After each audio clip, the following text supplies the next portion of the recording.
안녕하세요. 꼭 필요한 정보로 찾아오는 바로정보TV입니다. 최근 세무조사가 강화되면서 가족 간의 계좌이체나 현금 입출금에 관한 사항이 큰 이슈가 되고 있기 때문에 그동안 아무렇지 않게 했던 행동들이 과연 괜찮은 건지 고민해 보신 적 있으실 겁니다. 2025년 5월부터 세법 개정이 본격 시행되면서 국세청은 온 가족의 금융 흐름까지 추적할 수 있는 시스템을 가동하기 시작했습니다.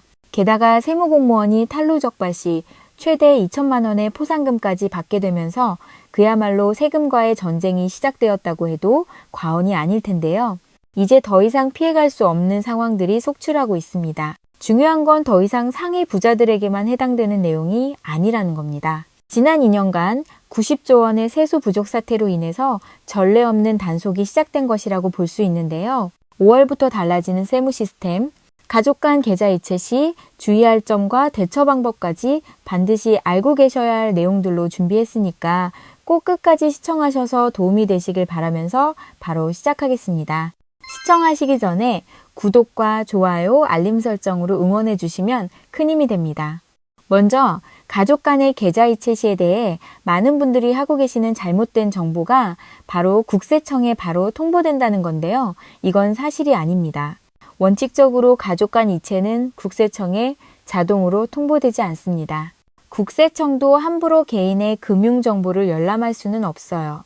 그런데 여기서 중요한 건 의심 거래가 포착되면 얘기가 달라진다는 겁니다. 그중 특히 위험한 건 상속세무조사로 이어질 수 있다는 거예요. 당장은 문제가 없어 보이지만 부모님이 돌아가신 후 상속세를 계산할 때는 10년 전까지의 증여 내역을 보게 되는데 이때 10년 동안 가족끼리 주고받은 이체 내역을 국세청은 기본적으로 증여로 추정한다고 합니다. 만약 증여가 아니라면 이건 납세자가 입증을 해야 합니다. 또한 여러분이 하루에 1천만 원 이상 현금으로 입금하거나 출금을 하게 되면 이 내역은 고액현금거래보고제도에 의해 자동으로 금융위원회 산하 금융정보분석관에 보고가 되고 이러한 거래는 세무조사의 단서가 될 수 있습니다. 여기에서 중요한 건 은행원의 주관적인 판단 없이 시스템에 의해 자동으로 보고가 된다는 점에 주목해야 하고요. 반면 의심거래 보고제도는 거래 금액과 관계없이 자금 세탁이나 불법행위가 의심되는 거래에 대해 은행원이 판단하여 금융정보분석원에 반드시 보고해야 하는 제도인데요. 예를 들어 거래 목적을 명확히 밝히지 않거나 반복적인 고액 거래가 있는 경우 등에 해당됩니다. 이렇게 금융정보분석원은 수상한 자금 흐름을 분석해서 필요할 경우 국세청이나 검찰, 경찰 같은 기관에 정보를 넘기게 되는 것입니다. 즉, 가족끼리 주고받는 돈이라 해도 금액이 크거나 반복적이거나 사용 목적이 명확하지 않다면 증여로 추정되어 과세 대상이 될 수 있다는 뜻이에요. 특히 가족 간의 계좌이체는 살아계실 때는 큰 문제 없어 보일 수 있습니다. 그런데 진짜 문제가 되는 시점은 바로 부모님이 돌아가신 이후인데요. 상속세는 현재 재산만 보는 게 아니라 고인의 사망일 기준으로 10년간의 자금 흐름까지 함께 조사합니다. 예를 들어 부모님이 생전에 자녀에게 수천만 원을 송금했다면 그게 증여인지 단순한 정산인지 정확히 입증하지 않으면 국세청은 이건 증여다라고 추정하고 상속세에 포함시켜 과세하게 됩니다. 이렇게 되면 원래 내야 할 증여세에 무신고 가산세 그리고 납부지연 가산세까지 합산하면 그야말로 눈덩이처럼 커지게 되기 때문에 정말 조심하셔야 하는데요. 이럴 때 가장 필요한 건 바로 증거자료입니다. 그럼 증여세를 피할 수 없었던 구체적인 사례를 통해 알아보겠습니다. 사례 1. 의료비 지원. 40대 직장인 이모 씨는 어머니의 병원비를 위해 8천만 원을 이체했습니다. 이모 씨는 가족 간 도움은 비과세라고 생각했지만 국세청은 이를 증여로 간주했는데요. 면제 한도 5천만 원을 초과한 3천만 원에 대해 10% 세율 300만 원과 무신고 가산세 약 100만 원을 부과받았습니다. 그 이유는 의료비 지출 증빙인 병원 영수증 등을 제출하지 못했기 때문입니다. 사례 2. 자녀집 구매 지원. 60대 김모 씨는 딸의 아파트 구입을 돕기 위해 2억 원을 이체했습니다. 김모 씨는 부모가 자녀를 돕는 건 당연하다고 생각했지만 국세청은 면제 한도 5천만 원을 초과한 1억 5천만 원을 증여로 판단했습니다. 결과는 약 3천만 원의 세금과 벌금이 부과되었습니다. 김모 씨가 이체 목적을 대출로 주장했지만 차용증이 없어 증여로 간주된 사례입니다. 사례 3. 형제 간 대출 오해. 50대 박모 씨는 오빠에게 사업자금 1억 원을 빌려주며 나중에 갚으라고만 말했습니다. 하지만 차용증 없이 이체한 이 금액은 국세청에 의해 증여로 분류되었습니다. 형제간 면제 한도는 10년마다 1천만 원에 불과해 9천만 원에 대한 증여세 약 1,800만 원이 부과되었습니다. 이 사례들의 공통점은 무엇일까요? 바로 증빙 부족과 서류 미비입니다. 국세청은 이체 목적을 소명할 책임을 납세자에게 지웁니다. 단순히 가족이라도 명확한 기록 없이는 세금 폭탄을 맞을 수 있다는 겁니다. 그렇다면 이러한 상황들을 피할 수 있는 방법은 무엇일까요? 첫째, 우선 목적을 명확히 기록하는 것입니다.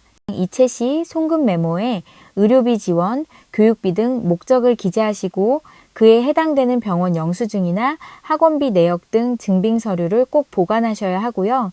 둘째, 돈을 빌려줄 때는 반드시 차용증을 작성하고 가능하면 공증을 받으시면 더욱 안전한데요. 차용증을 어떻게 작성하는지와 공증받는 법은 뒤에서 다시 설명드리겠습니다. 셋째, 큰 금액은 면제 한도 내에서 여러 해에 걸쳐 이체하시는 게 유리합니다. 또 한 가지, 부모님이 돌아가신 직후 부모님 스마트폰을 바로 해지하지 말고 일정 기간 보관해야 하는 이유는 핸드폰 안에 남아있는 계좌이체 내역, 문자, 카톡 대화 내용이 나중에 국세청 조사 시 이건 증여가 아니라 정산이었다는 강력한 증거가 될 수 있기 때문이에요. 이런 자료 하나가 수천만 원의 세금 부과를 막아주는 방패가 될 수도 있습니다. 특히 부모님 재산이 15억 원 이상이시라면 상속세무조사 대상이 될 가능성이 매우 높기 때문에 사전 증여와 성실 신고는 필수라는 것도 잊지 마세요. 이런 내용들이 어렵다고 생각되시는 분들은 이체하시기 전에 세무 상담을 통해서 도움을 받으시는 것도 좋은 방법이라고 할 수 있겠죠.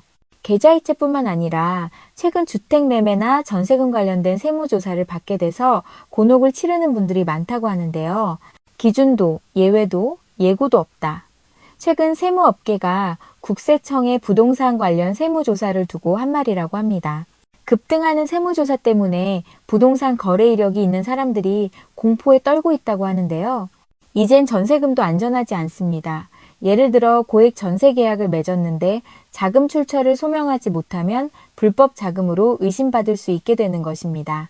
매매 또한 수입에 비해 고가의 주택을 매매하게 된다면 자금 출처 조사를 받게 되는데요.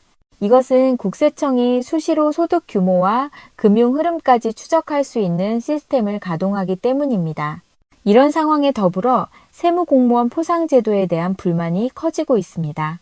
이 제도는 세무공무원이 단속으로 거둔 벌금의 일부를 인센티브로 받도록 설계되었지만 많은 국민은 이를 돈벌이 단속으로 보고 있습니다. 그럼 앞으로 세금 단속에 대비하려면 어떻게 해야 할지 정리해 보겠습니다. 가족 간 이체 시 주의사항으로는 5천만 원 이상 이체 시 생계비, 교육비 등 목적을 명확히 기록하셔야 하고요. 송금 메모에 의료비 지원 등 목적을 기재하거나 병원 영수증 같은 증빙을 잘 보관하시고 대여라면 차용증을 작성하고 공증까지 받으셔야 합니다. 전세금이나 매매 자금 출처 소명은 계약 전 급여나 저축 등 자금 출처를 증빙한 서류를 준비하시고 자금 조달 계획서와 차용증 등을 준비해 두셔야 합니다. 이번엔 공증으로 보호받기 위한 공증 절차에 대해 설명드리겠습니다. 처음 해보시는 분들은 어렵게 생각되실 텐데요. 일단 공증사무소인 법무법인 또는 공증인 사무소를 방문하세요. 물론 법무부 장관의 공증인가를 받은 공증사무소여야 하고요. 이때 신분증, 차용증 등 계약서를 준비하세요. 그러면 상담을 통해 공증인은 문서의 진정성을 확인하고 공증을 부여하게 됩니다. 공증 수수료는 표를 참조하시길 바라고요. 공증된 문서는 법적 효력이 강화되어 세무조사 시 증빙으로 유용하다는 점 기억하세요. 그렇다면 차용증에 꼭 기재해야만 하는 내용은 무엇인지 알아보겠습니다. 차용인과 대여인의 이름, 주민등록번호, 주소 등 인적사항과 작성 날짜를 기재하시고 대여 금액과 이자율, 그리고 이자 지불 방법, 상환 날짜까지 명확히 작성해야만 빌린 돈이 분명하다는 것으로 인정됩니다. 마지막에 양측 서명 후 공증을 받으시면 됩니다. 세법에서는 부모와 자식 사이에 특수 관계자가 주고받는 돈의 기본 이자율을 2억 1,500만 원을 초과하는 경우 연 4.6%로 정하고 있다는 점 기억하시고요. 이자를 매달 지급할지 1년에 한 번 지급할지도 적어야 합니다. 상환기간이 너무 길거나 만료일에 한 번에 주겠다고 하면 증여로 보이기 쉽다고 하니 이런 방식은 피하는 것이 좋다는 것이 전문가의 의견이라는 점 참고하시고요.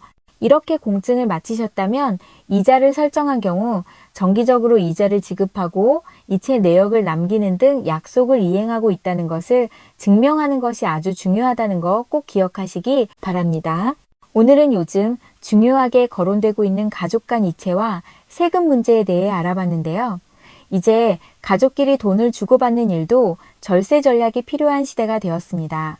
세금 단속은 앞으로 점점 더 엄격해질 것 같은데요.